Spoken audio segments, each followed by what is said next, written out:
Everybody, Black Friday is coming up, and if you're not prepared for it, well, you can just run some cost caps and run discounts on everything and make good money.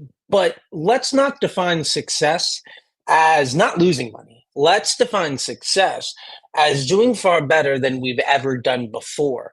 So, what we're going to break down today, as well as taking all of your questions, so drop them in the chat and go through all the comments on YouTube since last week's Ask Charlie T show. We're going to break down what you should be doing right now to make sure that this Black Friday is the best you've ever had. We're going to remove all the excuses. I'm going to show you exactly what you need to be thinking about. And most importantly, what you can do today to 5 or 10x the revenue you're going to make on Black Friday. And I'm even going to tell you an extra special tip to make sure that your Black Friday is potentially the most profitable day of the year. And it actually has a lot to do with not running ads, way more than it does on a special hack. So all of that and more today. And yeah, if you notice, today is slightly different background than usual. We're not in the office, we're at the house. Little girl's asleep, so we're going to do it from here today. That being said, let's dive into it. So Black Friday is coming up, and what I want you to do first is take out a piece of paper and a pen and literally write down this very specific phrase.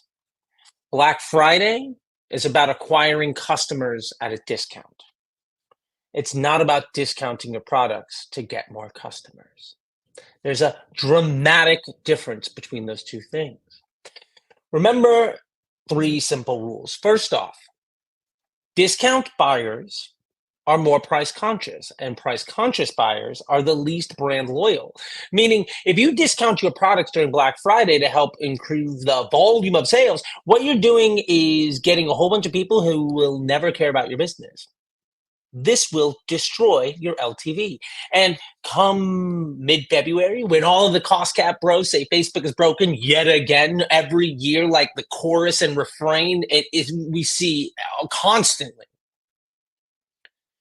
Instead of playing the part of victim, you can play the part of responsible business owner who knew this was happening and prepped for it, because you bought high quality customers who were more likely to buy a second and a third time, and you prepped for when Facebook gets expensive to then set up letting the spring go.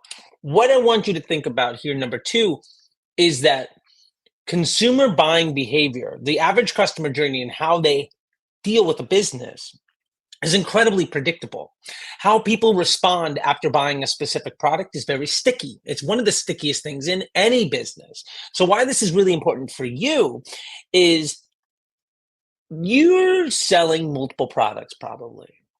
Now, if I'm selling this pen, I'm selling these AirPod case, and this little water bottle, one of these is far more likely to get somebody to buy a second time.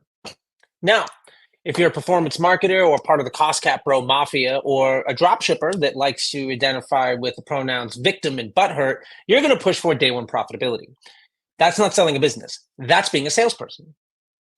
That's not building future cash flow. That's relying on short-term arbitrage and then having to win over and over and over again. Instead, you can look at e-commerce as lead gen. How much does it cost to acquire a customer? That's very different than how much does it cost to make a sale. A customer, and this is the third thing I want you to write down today, a customer is somebody who buys more than once. A sale is just a lead. We all know that getting somebody who bought once to buy a second time, well, it's probably cheaper to make that second sale. If your business is any good, if your product is any good. And if nobody buys a second time, well, you have a business problem and no ad hack will fix that. Here's what I want you to understand. During Black Friday, if you work on discounting all of your products, meaning like we're going to go 20% site-wide, what you're doing is you're paying extra because you're advertising during Black Friday. With the discounts, you get less margin. So you're paying extra to get a lower quality customer with a lower volume of profit per customer. to get more customers who are far less likely to ever give you money again. That is paying extra to make less to get folks who are objectively far worse for your business. That makes no sense. There's not a world where that's the path, unless you're literally just trying to clear inventory on something and then never sell to these people ever again.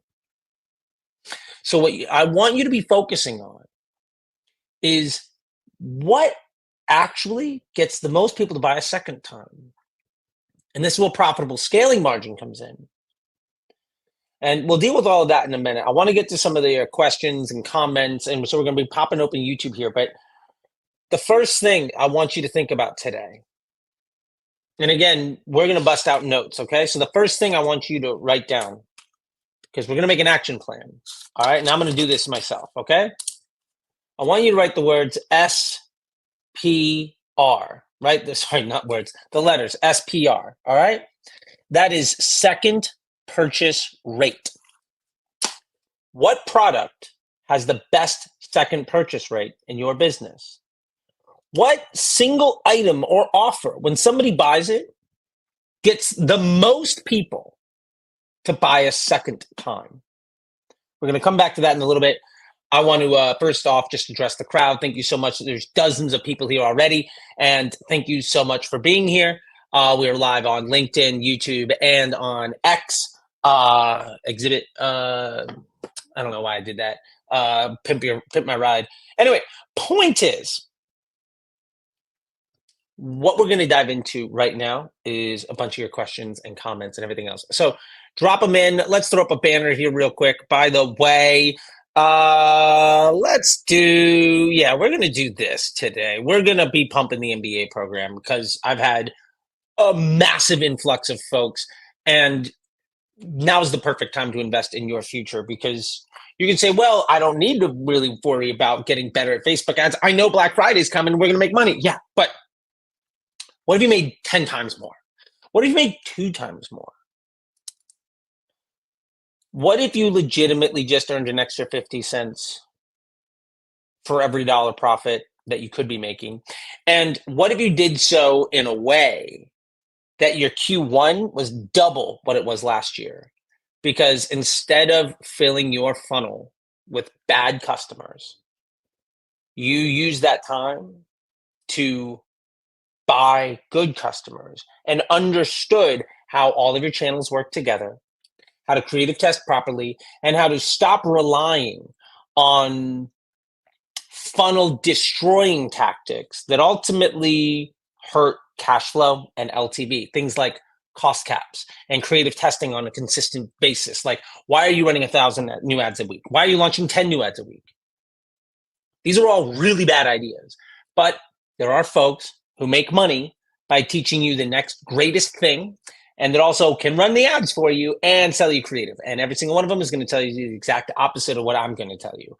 And there's a reason why, well, their advice is the exact opposite and their end results are the exact opposite too. There's a reason why folks in the MBA program, we have 7, 8, 9-figure businesses with, I think we now are up to nearly half a dozen exits in the last 2 years. People are like, oh, nobody's exiting e-commerce. Oh yeah, they are. Just not the folks you're talking to. Because the folks you're talking to don't give a shit about you, and everybody that's listening to them is failing just like everybody else. All right, let's dive into it. So, boom, boom, boom. By the way, every Friday we're going to be live taking all of the responses here. So if I don't reply to your comments, it's because we're going to be addressing them live. So in the building a $1 million brand in 12 months with Facebook ads, which we went over what we did with Under Outfit, which was also an MBA program student. They came in doing $50K a week, and we did 7 million in April. In the month of April, we did 3 times as much as we did in all of the first year.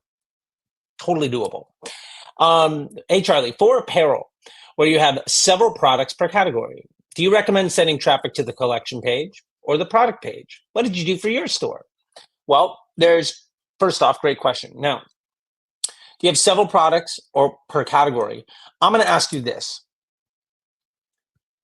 Looking at your second purchase rate, Do you have a hero product or do you have a hero category? Now, for instance, in Under Outfit, we did have a great hero product. It's the comfort shaping bra. Now, I also know other folks where it's not necessarily one product, but it's like all of their hoodies or all of their mid-length socks, right? It might be a product category. And often that happens because of prints or colors basically being variants of a single product. Now, what we're going to be focusing on here is which one most often gets people to buy a second time. If I can make $5 profit for every sale, but nobody ever buys a second time, I'm going to make substantially less money than if I lose $5 for every sale, but 90% of people spend 5 times more over the next year. And you might say, well, I can't afford to lose $5 for every sale. My response to that is balderdash. You just got to wait for those first set of people to buy a second time. Your revenue is not purely based on your ads. You should already be making money before you run ads, make sales organically. Your ads are only a portion of your profit that you then invest in the acquisition of more attention with which you turn into profit. You don't need to be profitable on day one because you're already profitable. You're only spending a portion of your profit on your ads. Otherwise, what you have is not a business that you should be spending money on your ads to promote because your business itself isn't good enough yet. If you're spending money on ads for a business that needs ads to make sales, when you fail, it won't be anybody's fault but your own. So I'm going to be pushing to my highest second purchase rate, or maybe it's not my highest second purchase rate, but it's the best, most stable, profitable scaling margin item that I have. And that might be a hero offer. That might be a specific product collection. I was working with one of the businesses that's in my brand accelerator program. And yes, I do run ads for people. And not only do we run your ads, we also work on your business model. We work on scaling the overall business so that we can run more ads, right? We make the business better. So the amount of money we can invest in ads goes up. If you want to know more about that, DM me, but it's the Disruptor Agency Brand Accelerator Program. We do have 2 spots open if anybody's interested. So we have a brand that's like that. And what we found was in their collection, in their business, there were a lot of different products and they did drops every single week, but there were a specific collection of products that had the best second purchase rate. And it was products in the founders collection. Now, I won't drop their name. There's no reason to do all of that. They went on Shark Tank. They got a big deal. I love working with those brands. Barbara Corcoran give them cash. And it's great to work with Barbara Corcoran brands. Here's the point. Let's say her name was Melissa. When Melissa dropped a Melissa collection item, people bought that overwhelmingly. And when they bought a Melissa collection item, the likelihood of them making a second or a third purchase was 3 to 4 times higher than if they bought anything else. There was something about the brand identity that was really good at getting that future cash flow. So when we talked about a hero product or product per category, we found that that category was the best for future cash flow. So we focused on trying to sell that category, and they, for whatever it's worth, would be dropping 3 to 5 new products every week and had massive inventory issues and concerns. And well, we reined a lot of that in. And over a 90-day period, we doubled their ad spend and hit the summer with end of year profit volume target being hit by June, which is what you want to see, right? So anyway, that is what I would do. Understand how your business makes money, then amplify that in a way that is sustainable, projectable, and profitable. That's how you make more cash. So anyway, hopefully that helps.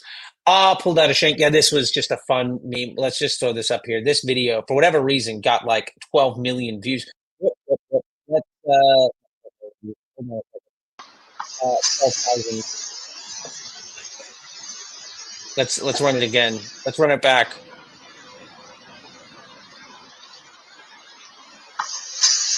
Yeah, that's you. That's you every time you creative test whenever performance is good. Whenever you're like, well, I'm happy with my performance today. We could spend more budget. So let's launch some more creative testing, which is objectively the dumbest thing you could do. Like if you can spend more money launching new ads, destroys, you've already solved the problem. Stop trying to solve it over and over again. So thank you for that. And then my man, forever with the banger. Let's open this one up. And I'll show you guys this one as well. I'm going to expose one of the biggest lies in digital marketing in 30 seconds. Let's say you have a $200 budget and you spend $100 on Facebook and it drives 10 sales. And then you spend $100 on Google and it drives 10 sales. Let's also say you sent out an email and that drove 10 sales. How many people bought from you today? Trick question. You have no fucking idea. Because somebody could have clicked on the Facebook ad, searched for your brand, and then opened the email they got with your discount code. And 10 other people might have just seen your viral TikTok and gone to your website and bought. And let's say 10 other people are on a subscription. The point here is simple. It is impossible to say what ad made any sale happen. It is impossible to say how many sales did your ads drive. And most importantly, anybody trying to sell you a solution to that question is a f***ing liar. I'm going to expose one of the biggest lies. The more you know. Yeah, fun stuff. All right, so point here on that video, and I do appreciate the comments. It's just that, and there's so many comments here, and I want to unpack these actually. You can't ever actually, the concept of attribution itself is a lie. There's no way to actually point to any one ad that made anything happen because, well, to be completely fair, no two customers have the same customer experience. It generally takes dozens of touch points. You're not the only brand trying to sell somebody on something. And if you were to just say, well, it's the ad that gets credit, like Gabe says, Hyros, well, first off, Hyros is a fucking scam. And the guy that runs it doesn't give a damn about you or digital marketing. And he abandoned Hyros as soon as the crypto game went going. Not here to dive into that, but there's zero reason to need Hyros. You can do all of it with Excel spreadsheets and simple stuff in the Facebook Ads MBA program. Actually, if you jump in, 90% of folks that have third-party stuff drop their contracts within a month. So it can basically pay for itself. Anyway, that ad that gets credit because it's the last touch point, that's like saying, well, if I want to start a car company, all I need is salespeople.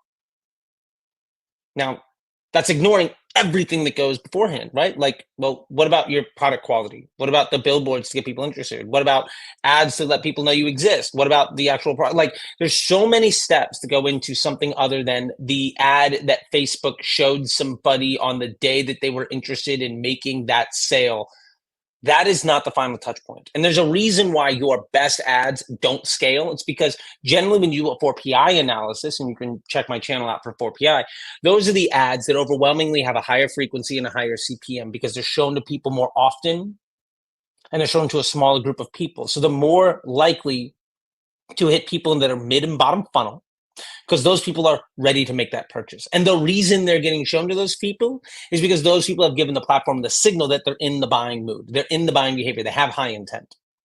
So if you're using third-party tracking to understand which ad is getting credit, you are completely missing the point. Facebook is not a salesperson. Facebook is there to amplify your business model.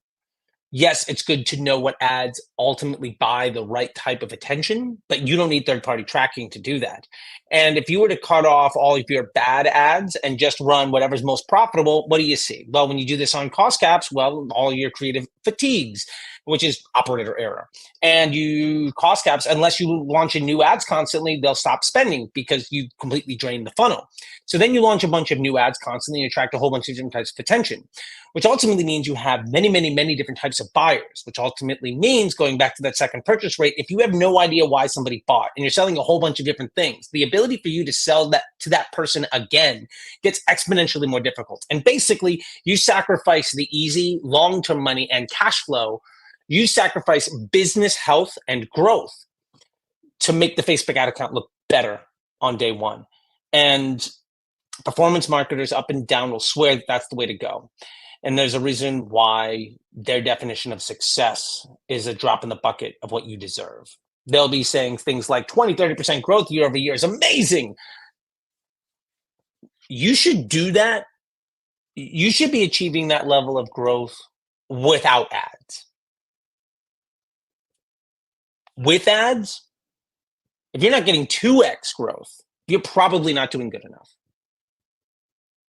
That's the objective truth. You're not going to go into Shark Tank being like, oh, we got everything dialed in. We got, our cost caps going in. What'd you do last year? Well, we grew 30%. And they're going to be like, well, what's wrong in your business?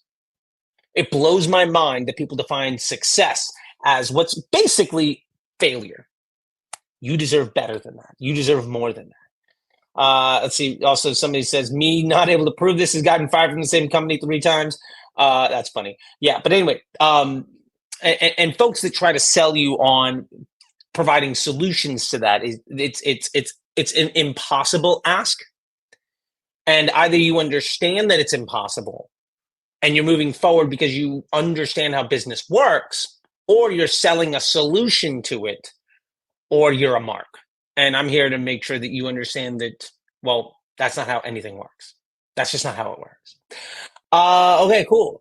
More comments on that meme video. Okay, cool. This is whitelisting content for profit, the performance, Facebook Performance 5. By using the one campaign account structure, how are you implementing ads for whitelisting and secondary Facebook pages? What is best practice, you think? Well, Brett, here's what I do.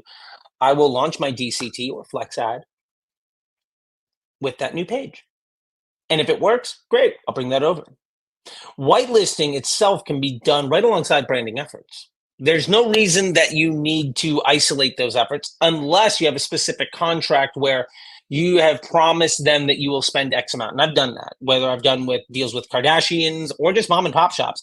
I have said, hey, look, we'll pay you $100,000 for this piece of content. And we guarantee we're going to spend $100,000 promoting it.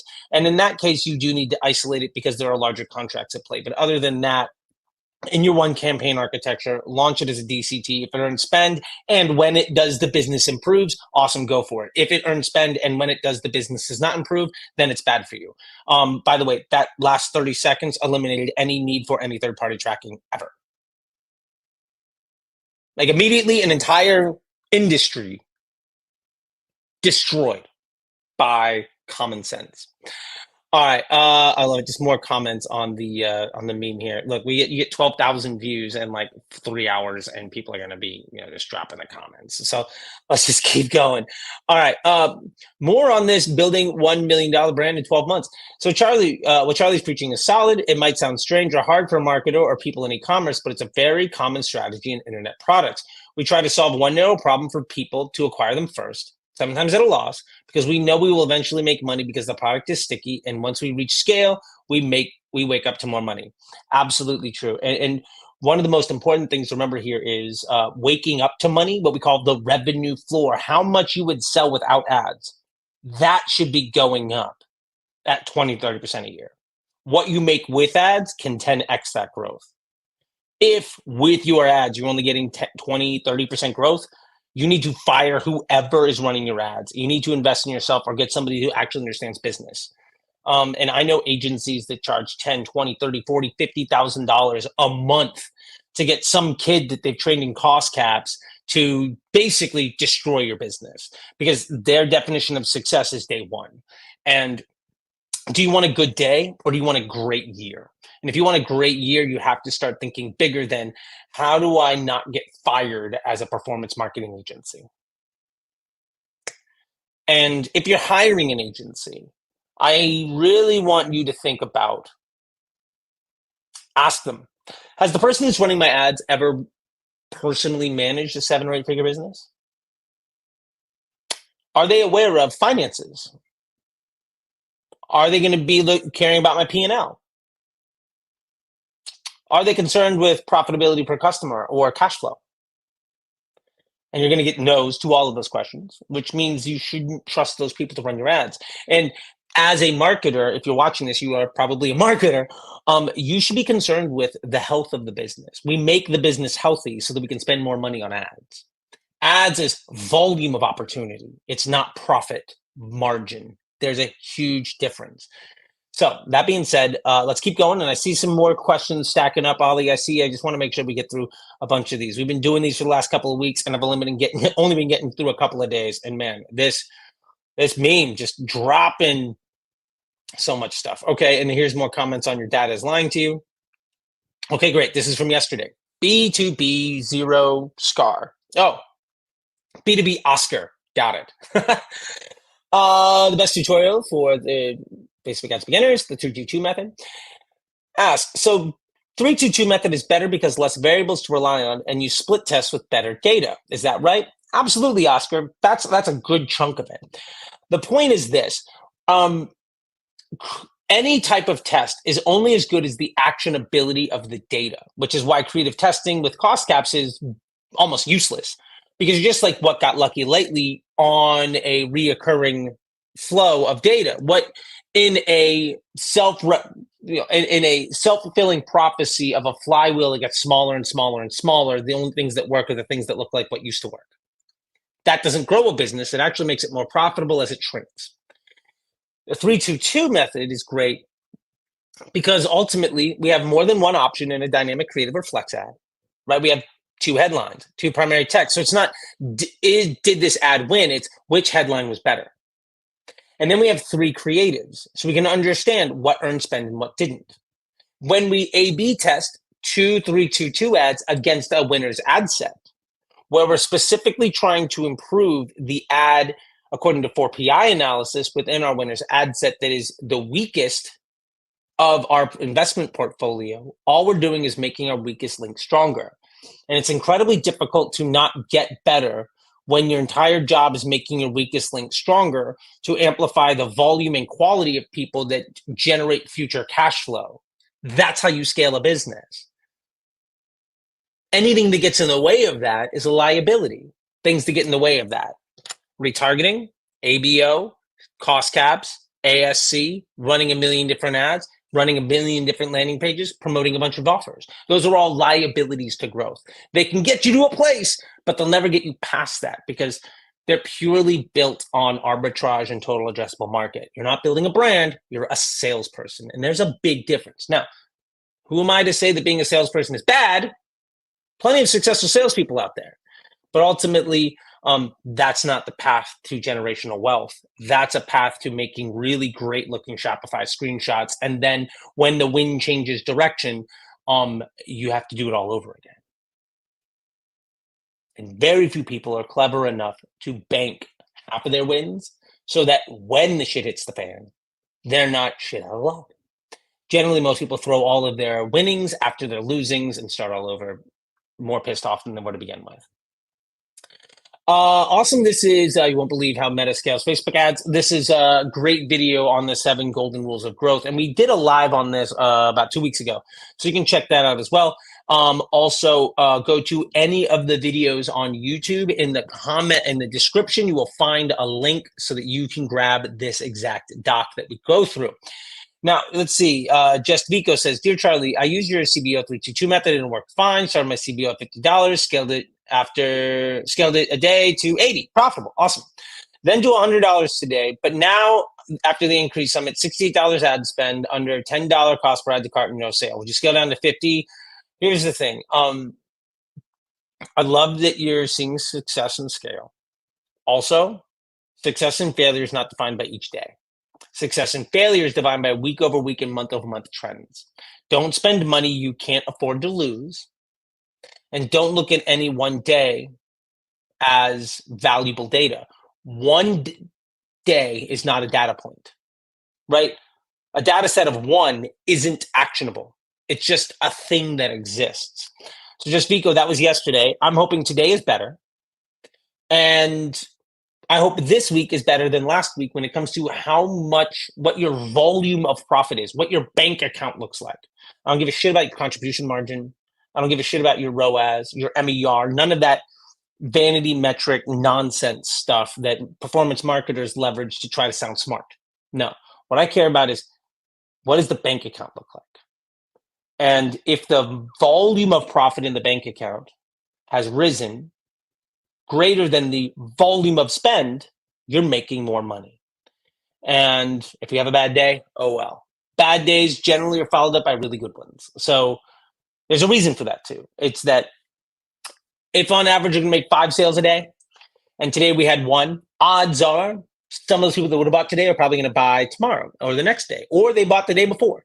You often see sales are not completely linear.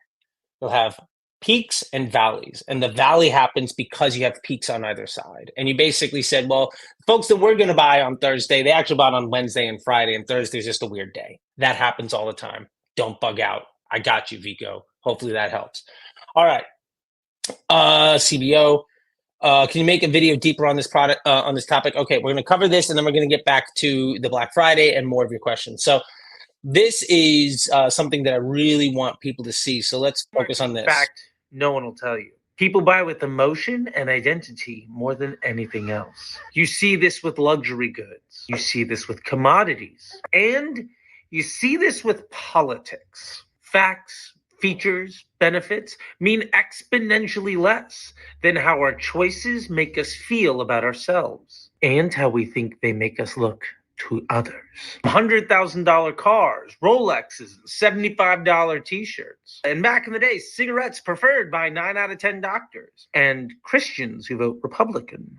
Low quality goods, status symbols, and even hypocritical ideals are often far more popular because the marketing team mastered the why. And if you're still selling the what, you'll never get ahead.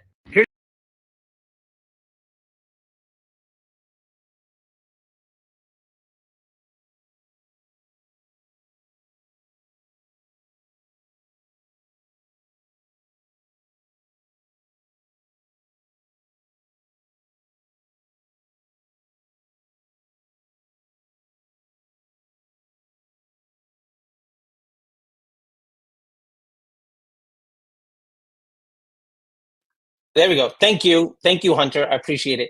Danilo wanted that DPA masterclass. I'm working on it, buddy. We're going to get there. Okay. Now can you hear me? We good, Hunter? Because mine says I'm good. So now if it's not, it might be you. Let me know though. Can you hear me? We good? All right. Awesome. Fantastic. Okay. So on that video, the reason that matters is people buy not because of what they're getting, right? Sure, the Cybertruck is a vehicle, but it also says a lot about you, right? Whether you're buying, why does Balenciaga exist? Because that product makes the buyers feel a certain way about themselves and how that product makes the buyer look to the buyer's community. If you ever watch Mad Men, and I've binged the hell out of it, one of the things about Don Draper is he sells this more than anything. It's the biggest thing of, what do people think about me because I spent my money on this?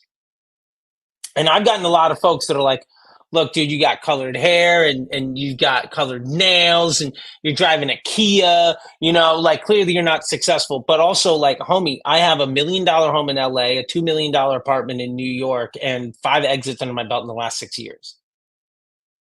I drive a $30,000 car because it gets me to where I need to go. It keeps my baby safe, and I can charge it with the solar panels at my house.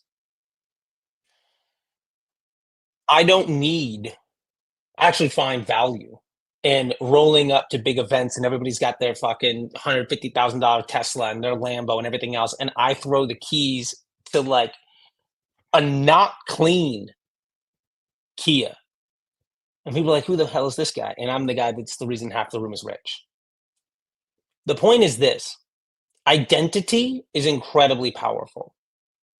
If you're still selling on the what, then you're not going to get to where you want to go. Like, for instance, with the MBA program, I could say, hey, look, you're going to get masterclass. You're going to get complete courses on measurements. You're going to understand where all of your money goes. You're going to get a complete course on optimization and simplification so you can understand how to better manage your ad account. You're going to get courses on creative testing so you can understand how to evaluate each individual element of each individual ad so you're a better business partner to Facebook and you make more money. You're going to understand, you're going to get you're going to get modules and courses on documentation so you can save time in meetings and you can understand what everybody's doing so that you have a better grasp on what's happening so it doesn't have to live in your head. You're also going to get courses and modules and master classes on process and project management and how to understand what's going to happen next week, next month, next year. You're going to be able to also understand how to prioritize all the tests you're going to run and what your cash flow looks like. And you're going to have a 30, 60, 90 plan. Now that's great. Or I could say, If you're spending $1,000 or $2,000 a day or more right now, and you're struggling and you don't know the impact of your work, and you can't point to your efforts and the bank and the impact on the bank account, I can help you feel confident and scale your business while saving you time and putting more money into your bank account in a way that makes you more independent and improves the efficiency of your entire team. You're going to be happier, healthier, see more success, and be less stressed. So you can spend your time and your money and your efforts on the things that really matter, like enjoying time with your family and creating jobs for people in your community. One of those things makes you feel a lot different than the other. One of those things is great. Well, those are a bunch of skills. The other one is, wow, for a certain amount of money, I'm going to be in a spot where I'll never need anybody else again. And I can train my team so that I can have a better internal team than anybody I could ever hire. And I could go back to the life I want to have. Like, you have to think about that stuff. And identity in politics is huge. And we won't get too much to that here, but I find it very interesting that in America, specifically one of the political parties, the identity of that party is the antithesis of the actions of that party. And it is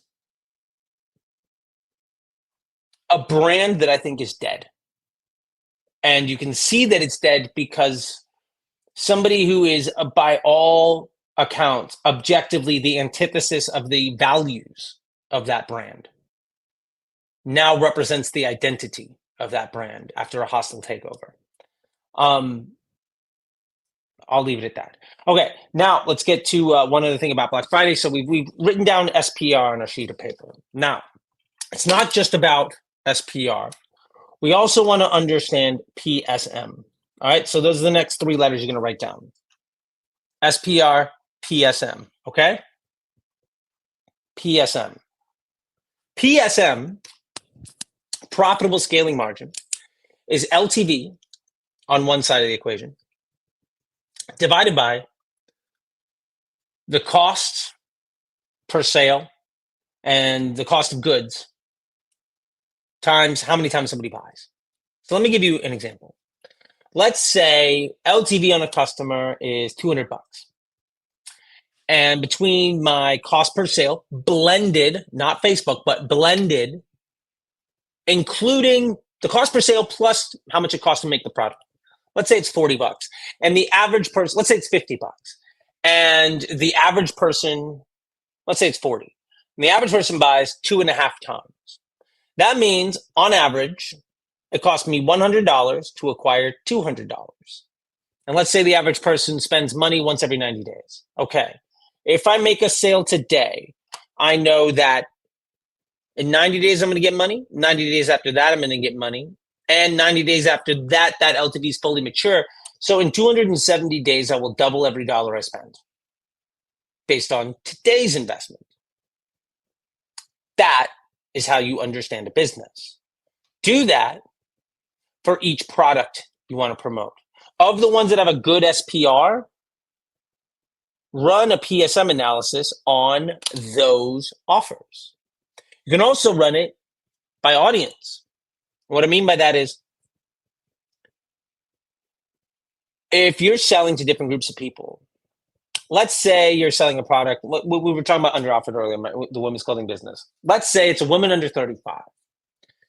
That woman and over 35, they're both worth, say, $200 when they buy the comfort shaping bra. For the purpose of this conversation, these aren't real numbers. I'm just trying to keep the numbers simple. In that case, the younger woman might buy one bra, come back, buy another one, and then come back and get the buy three, get one free. Awesome.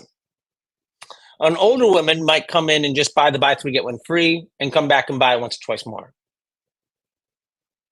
The young woman who's buying the one bra and coming back and buying another one and then taking the bundle offer, she might buy one, 15 days later buy a second, 30 days later come back and buy the bundle. The older woman that's just buying the bundle might say every 90 days she'll buy. So the cash flow cycle is different.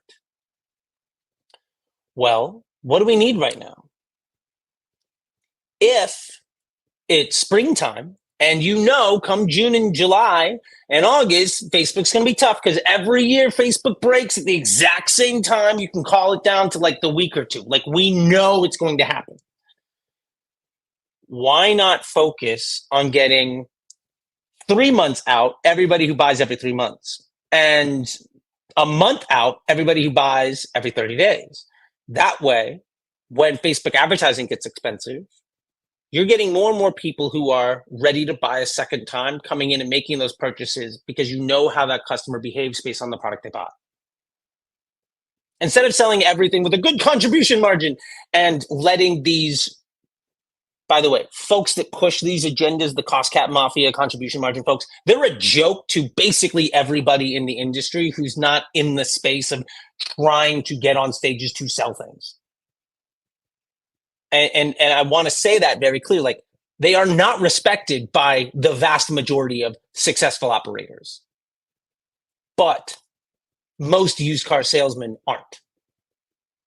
But they are very successful because what they're good at is selling their service. What they're bad at is actually the service that they sell. I'm here to help you never have to deal with them again. So the point is with profitable scaling margin is you're going to be able to understand of the offers that have a good SPR, what offers have a good PSM. And this will allow you to begin to construct offers for Black Friday, where you can begin to incorporate products with a good PSM and a good SPR and make your higher ticket offers during Black Friday, because remember, you're buying higher quality customers at a discount. You're not discounting your product to buy more shit customers. You're going to start setting up your future cash flow and get a huge leap ahead to double your business instead of polluting the well and drying up your business. So that when February happens, instead of claiming to be a victim, you're raking in the dough. That's what it's all about. All right, now let's get to some questions here because I promised you I would. And we got to, well, 1 day ago. Oh my God, we're never going to get to getting more than 1 day. Okay, anyway, here we go. All right. And this is after a 2-hour Disrupt Your School Inner Circle class we had every Friday. And it was like 2 hours diving into like 6 different businesses. It's $100 to join the Inner Circle for a week. After that's $1,000 a month. If I can't make you an extra $50 a day, fire me. But there were a couple people on the call today that have been in it for years. Like there's just no reason you shouldn't check it out. And for $100, okay, come in, for $100, come in and download everything, rip me off, and then cancel. Go for it. I dare you. All right. Hey, Charlie, what's the point of moving the winning post ID into a control ad set? 99% of the time they don't get spent when I move them over and I leave the DCTs on. Makes me wonder if it's worth it. Great question. When you move the post ID, it's very uncommon that post ID would immediately get spent because you're moving that post ID into an ad set where Facebook already knows how to spend the money. Remember, the campaign decides what ad set to spend the money on. The ad set decides what ad to spend the money on. So if that's a new ad in an existing ad set with proven winners, it might take a little while to earn spend. And if leaving the DCT on is net positive for your business, then you don't have a problem. Remember that we only need to try to solve problems we actually have. And when you move it over, it doesn't earn spend, and you leave the DCT on, you can add budget. You don't actually have any problem. It will take time for that ad to earn some spend and then find its way into the mix, and you can look at the 4PI analysis to understand what it's doing. That's what it's all about. Understanding how the system is using things, and then also having realistic expectations of, wow, this ad is in a DCT spending like 20% of my budget. And now it's going up against ad that spent $100,000 and it's only getting $5 a day. Well, if you were an ad set and you're like, I need to get a result. I have 4 ads and I know exactly how they're going to go and they've all gotten hundreds of conversions and I got a new ad. Are you going to really leverage that new thing right away? Of course not. So, context. It's not going to get budget right away, and that's a good thing. If you can add more budget, you don't have a problem. Danilo asks, dropping a DPA masterclass soon. I'm working on it. I think you're one of like a dozen people that are asking for it. It's on my list to do myself. We've got like 5 masterclasses coming in the next like month. And it'll be on shortly thereafter. I'm working on it. I promise. I promise. Yeah, Peter out here. Cost caps only 100 campaigns with one ad per and suing clients who did not perform. Peter, you just described the common thread collective business model. Facts. Okay, and not the only one. Maestro, hello Charlie. Hope you're well. There's been an update to my advertising account. I can only use flexible ads. I've been told that for statics, it's not very conclusive. What's the solution? Uh, Whoever told you it's only for statics is lying to you, or just doesn't know any better. Also, it's not very conclusive is also objectively a lie. Just do everything we've always done. 1 flex ad per ad set. Everything still works, and we'll just keep it going. Asuna, hi Charlie. Will use other editors' content affect CPM? My CPM is over 100, even 200, but my CTR is a 10. So Asuna, what you have is a super high CTR, which is a liability. I don't want a 10 CTR. If I could get a 2 CTR, but my CPM drops from 100 to 15, I'll make way more money. A high CTR is a bad thing. And yes, using other people's content is not good for you.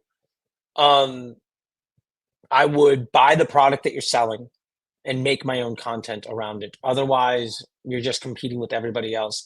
And there's somebody who's willing to lose more money than you are, or is not as good as you are, that will do everything wrong and just steal enough sales to prevent you from being successful. Hunter, can I hire a consulting call for 30 minutes? Hunter, I actually am now opening things up for that. I will have hours available. They'll be $1,000. If you're interested, DM me on any social. I'm now selling those. They have not been made public, but cat's out of the bag. I now have the ability to take a couple of calls a week. And if you want one, you're first on the list. All right? Okay. And if you like that call and you want to invest in something else, I'll make sure you don't have to pay it twice. All right. So let me know, Hunter, and we got you. All right. Last question here. Is it possible to use big cap but do 322 method? Absolutely, Francois. You absolutely can. There's no reason not to. I wouldn't launch any ad outside of a 322. I think it's an intellectually dishonest and immoral way of trying to advertise, because you can't really understand what's happening if everything is based on luck. Your luck will run out, but a good, smart machine will print money every day. All right, let's get back to some of the points here. Let's see. Thank you so much about that. Okay, Charles, what's your thoughts on partner paid ad? Love it.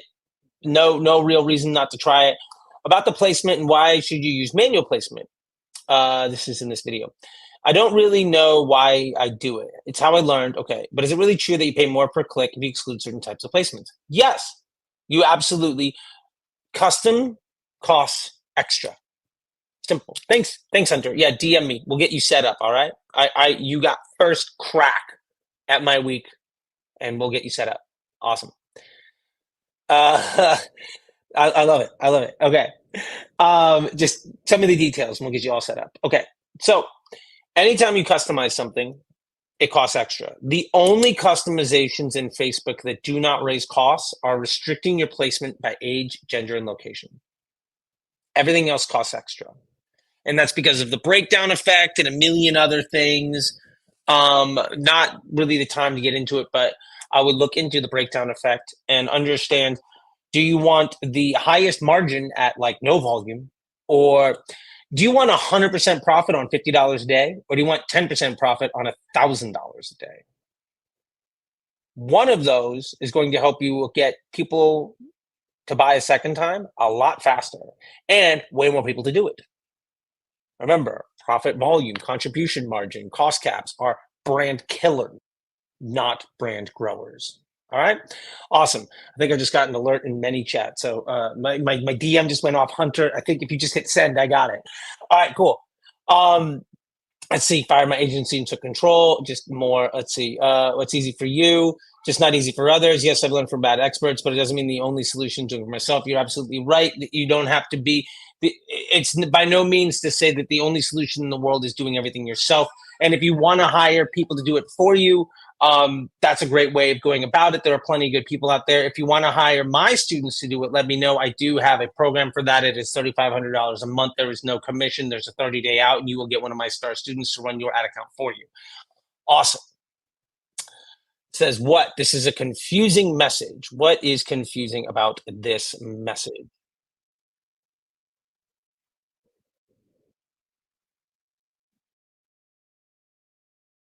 Yeah, that's yeah, that's not a confusing message. Um, Okay. Yeah, that video, let's see, let's get back to here. So that video is just all about how like there is this scammer mentality of keep your budgets high and your bids low. And that's a great idea right up until, oh, by the way, the bids didn't restrict delivery and just accidentally spent like 10, 15, 30, $50,000. And there are agencies where you will pay them 20, 30, 40, 50 grand a month, and they will just have kids that have never run a business do all of that for you, and things go wrong. Well, it's your fault for hiring them. And I've literally heard them say operators should know what they're investing in. And it's like quite literally like, so you're saying that if somebody hires you, it's their fault that when you fuck them, they should have known better. Why should anybody hire you? And then, well, nothing. Passive aggressive messages on my back porch, or not my back porch, but their back porch. Anyway, let's get out of it. We're about positivity. Let's make some more stuff happen. Okay. This is more comments around the 7 golden rules of growth. Remember, any YouTube video you go to, you will find a link to the 7 golden rules of growth. It's a lead magnet. Yes, I'll try to sell you on some other stuff, but it's free and you should absolutely check it out. In this video, we'll actually break it down step by step. Hi, so my product is only a summer product, and when winter ads burned out in the CBO and stopped performing.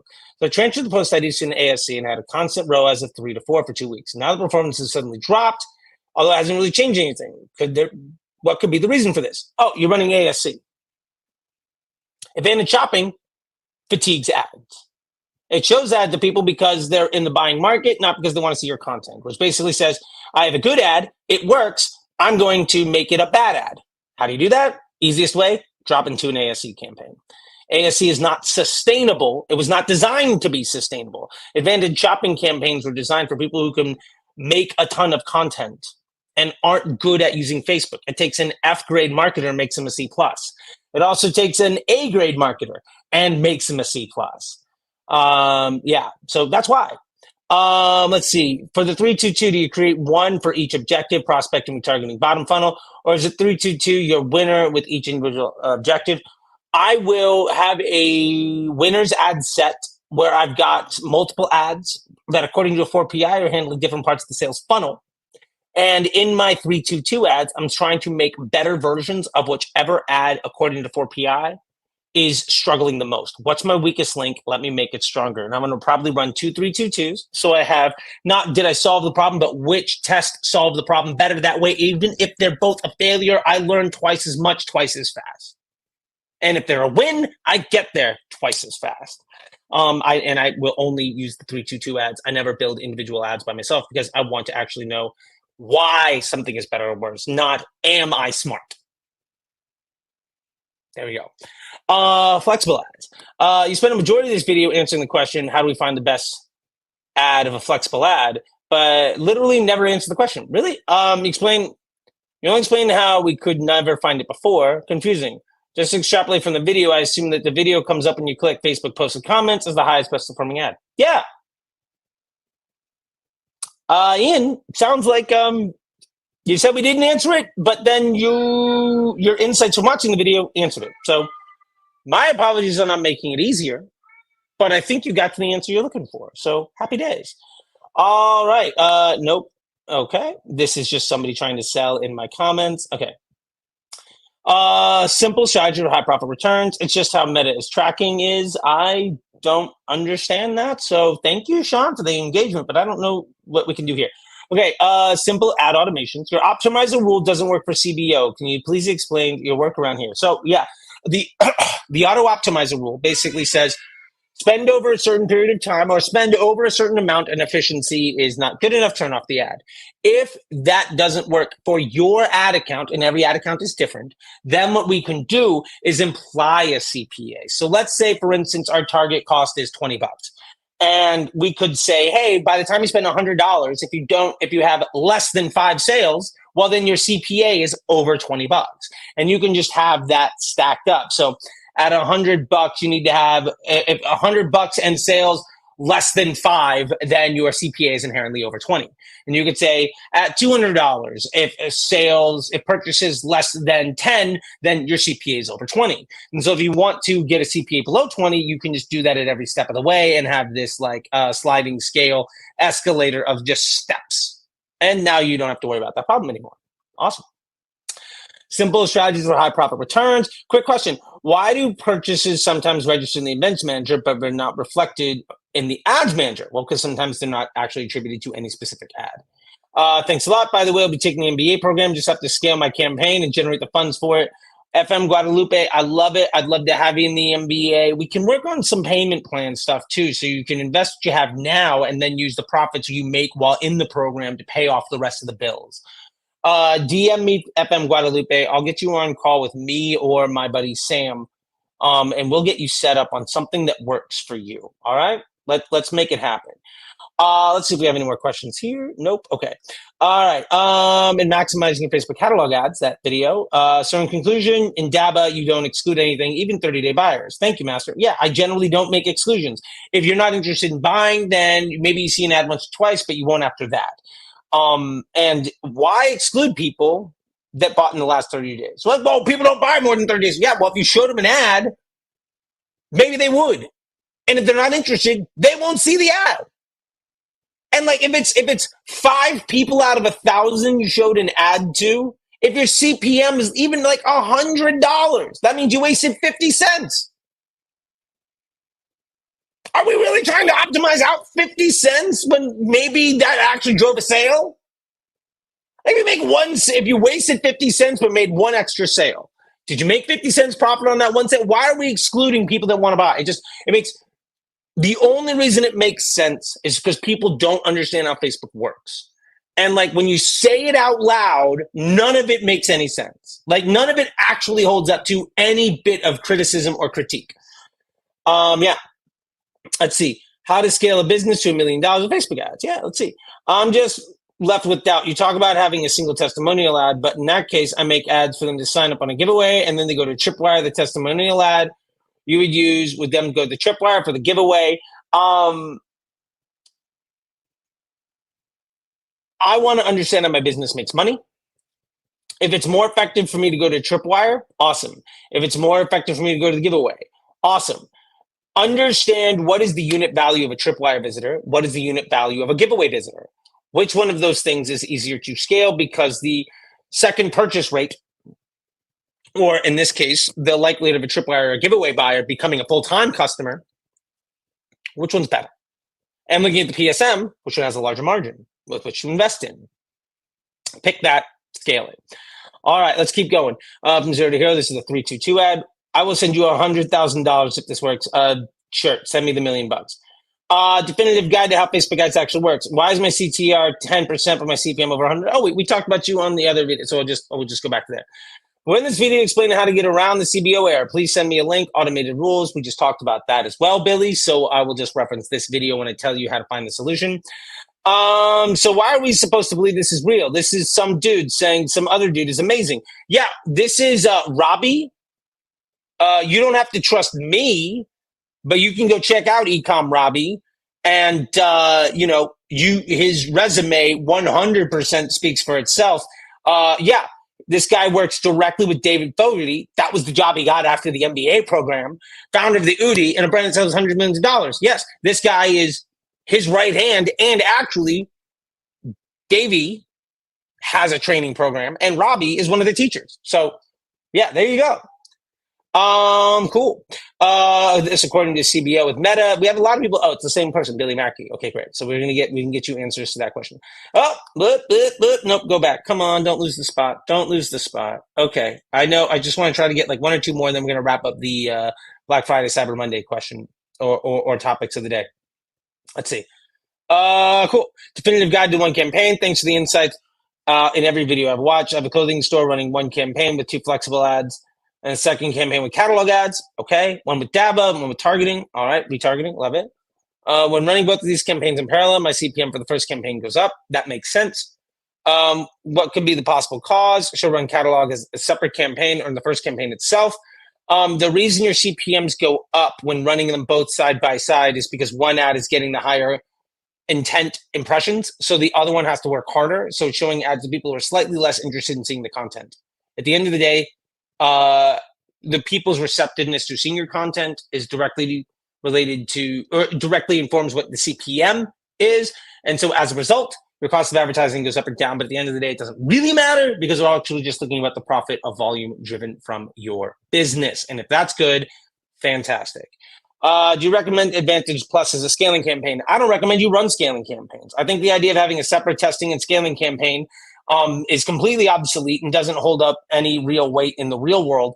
If it's good enough to win in testing, why not scale it? Otherwise, your scaling campaign is just a campaign of test winners, and that way then your test doesn't actually start until an ad goes into your scaling campaign, and then just wasting time. And I don't really have the time to dive into it more right now, but yeah. If I'm going to use Advantage Plus, throw it as incremental to everything, maybe at 25, 10% of your budget, and you just spend more money there. Let's get down to one more question, and then baby girl's waking up, so I got to get going. Let's say if I have 3 images, 2 primary text, do headline, one of my flex pods, and a single campaign, and now the 3 images not giving much traction in terms of purchase, likes, comments. Now I want to replace the image or video.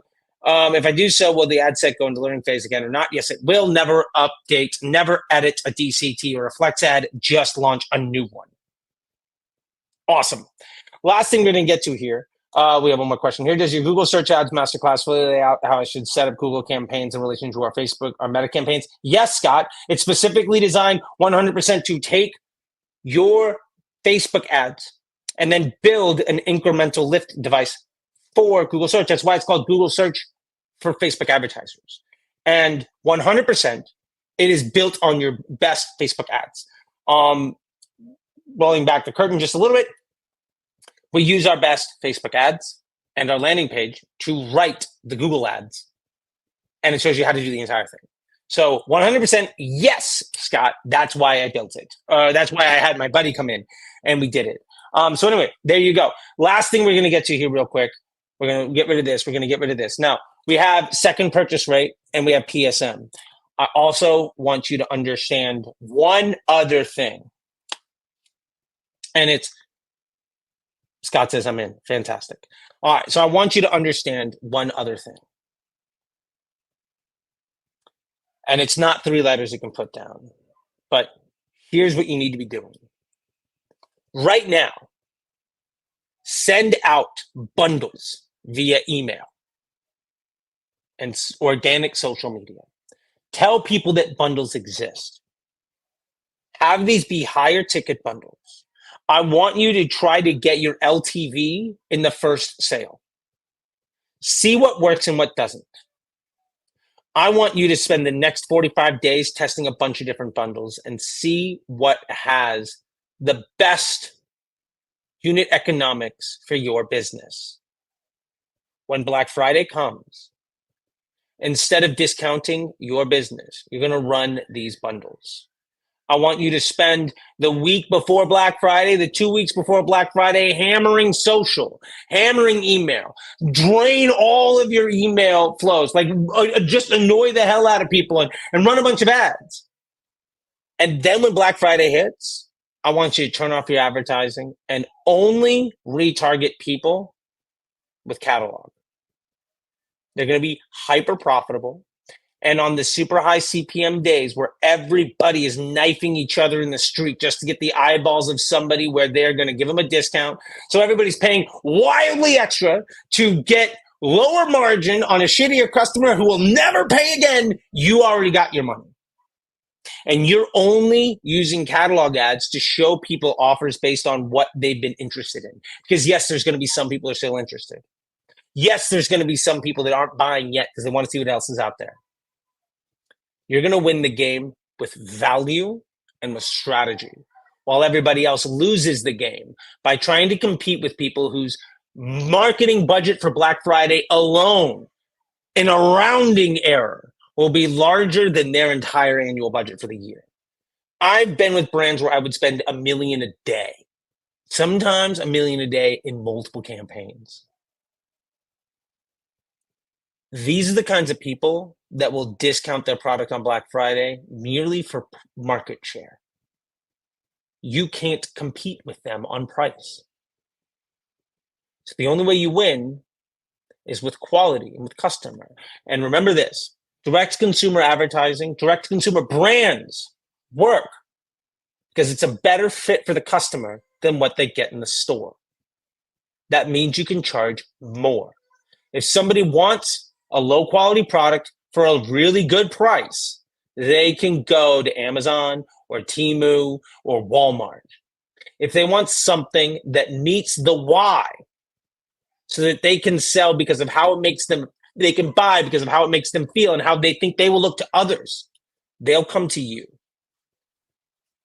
Meet their need, and you can charge a lot more. And on Black Friday, hey, give them the entire lifetime value package for a little bit of a discount. That way you get all of your money up front. You don't need to wait on that cash flow. And when they buy again, your LTV goes up. That's how you win Black Friday. All right.